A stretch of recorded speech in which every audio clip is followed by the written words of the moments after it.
Hey friends, I wanted to shoot a video that was a tutorial, but it's a different kind of tutorial. I wanted to teach you how to be your own kind of person, how to do things in a way that God has made only you to do. And I think that sometimes we try to make it really complicated and it's not. Over the past few days, I found myself getting crazily emotional on the inside, which for those of you who know me isn't surprising because I'm a crier and I'm probably gonna cry in this video. But I didn't know why, because it's not hormonally that time, you know what I'm saying?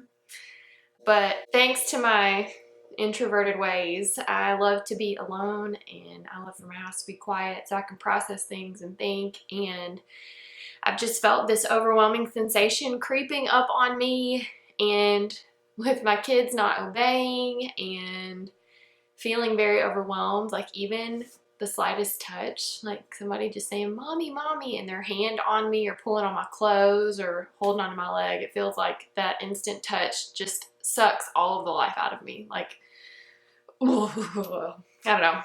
I love my kids and I love to hold them. I'm just sometimes need space. I'm not a bad person. So anyway, as I continue to talk to my husband and fight back tears, I realized that one of the main reasons why I am struggling with being so emotional is because tomorrow is my baby's 3rd birthday, and here come the tears. My little boy Ezra is going to be 3 tomorrow, and if you knew Ezzy when he was little, he was the sweetest baby. Man, years fly by. They fly. And I feel like with my girls, I had twins first go around, and just to be real honest, it was like survival mode. Like, we survived through them being birthed to 3 years. And with Ezra, I feel like he was born 18 months after the girls, and life was just a blur. We were just keeping our heads above water and moving on to the next and all of that. Because of the way that God made me, I'm a very forward thinker.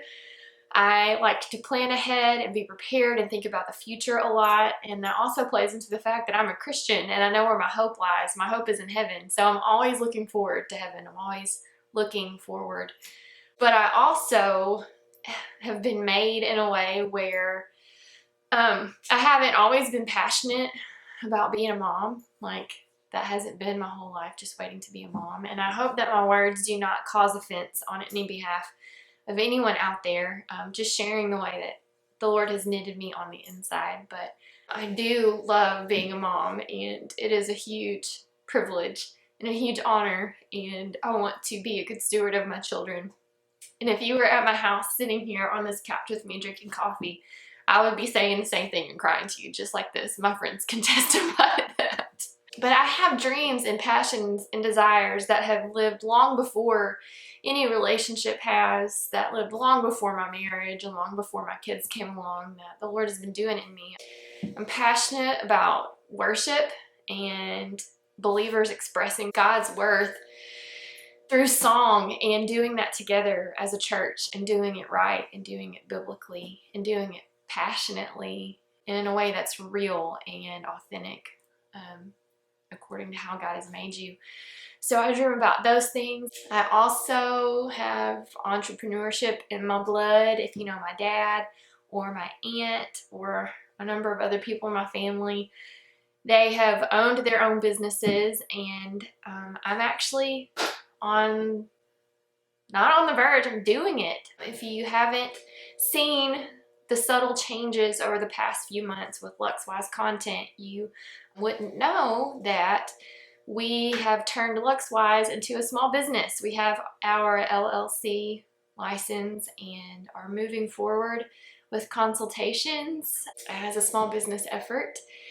And yeah, so I'm a small business owner now. I also know that the Lord has called me to be a mom in this season. So we're rolling slow with that, and I'll get more information on that. But after this long rabbit trail, what I'm trying to say is that sometimes I felt guilty that I wasn't necessarily verbalizing my passion for being a stay-at-home mom like other people were, and I felt guilty because of that, or like something was wrong with me, or I was disconnected with my emotions. But I've found that that is not the case. I just am doing something normal, being a stay-at-home mom, but doing it and going about it a little bit differently than what normal is, because that's what God has called me to do.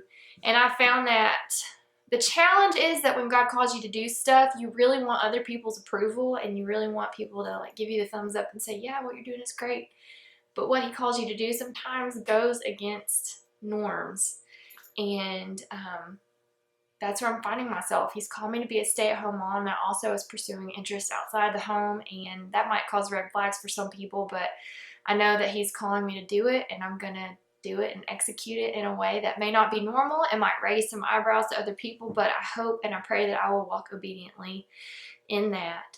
But while I'm navigating through all these feelings, which I hope that you always know that your feelings aren't true, but they should be a cause to turn you towards truth and to see what is true, and go to scripture and ask the Lord to reveal things that aren't good and feelings that aren't good or healthy in your life. And so I'm feeling this overwhelmed feeling, and I always think about the psalm that says, when my heart is overwhelmed, lead me to the rock that is higher than I. And with my heart feeling really overwhelmed, I just started saying, Lord, show me what is happening in my heart, because I don't understand it. And he just kept letting me think about Ezzy and my sweet little buddy. He was such an easy baby. He was so easy and sweet. And just looking back over his pictures from when he was little, I realized that I miss him being a baby. And I love the little guy that he is. If any of you have met him, he just has this way of wrapping everybody around his little finger. I mean, if I take him to the grocery store with me, it takes us longer to talk to everybody in the store because he started conversations with them than actually purchasing groceries. But I think that I am, while I've been so excited that I do not have infants or newborns anymore or babies to take care of, and I have little people who are pretty self-sufficient with most of the daily tasks, I found myself mourning that I don't have my sweet little Ezzy buddy, and kind of sad that life just whizzed by.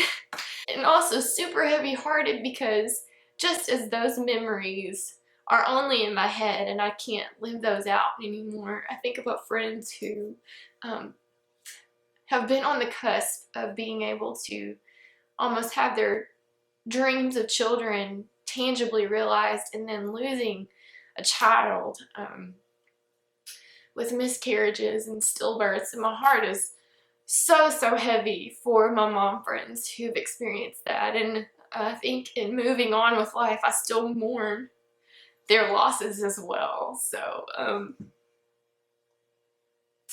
it's good to cry and to mourn with those who mourn and to weep with those who weep. And I just want to encourage you guys to know that LuxWise isn't about vanity.